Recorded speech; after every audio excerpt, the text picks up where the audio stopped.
So did you guys know that Paul lied? According to Scotty on YouTube, you should all reject Paul since he admits that he lied to the Romans. But the only problem I have is, why didn't the Romans reject him for this? Scotty, I believe you might not have actually read this chapter, because if you have, you would have understood that the Romans didn't reject Paul after this because verse 7 is not a literal question, but rather a type of rhetorical question. But let's read the context to understand what Paul was saying. Then what advantage has the Jew, or what is the value of circumcision? Much in every way, to begin with. The Jews were entrusted with the oracles of God. What if some were unfaithful? Does their faithlessness nullify the faithfulness of God? By no means. Let God be true though every one were a liar.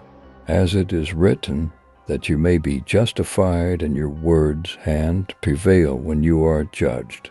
But if our unrighteousness serves to show the righteousness of God, what shall we say, that God is unrighteous to inflict wrath on us? By no means, for then how could God judge the world? But if through my lie God's truth abounds to his glory, why am I still being condemned as a sinner? And why not do evil that good may come?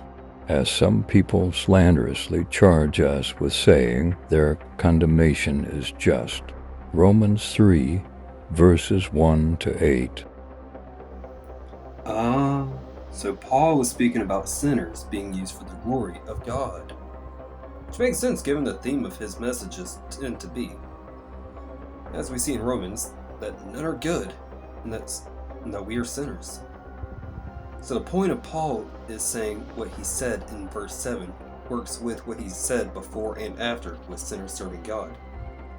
And then he throws in a hypothetical question in where even if he were lying, would he still not be able to serve God? So when we actually look at Romans 3:7, we can see that Paul was not saying that he was lying about the gospel message.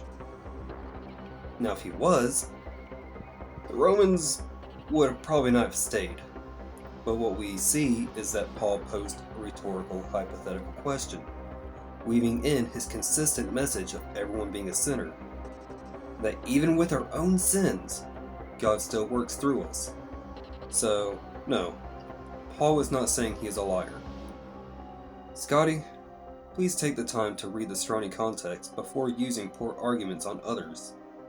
But thank you for bringing this to my attention, and may God bless you.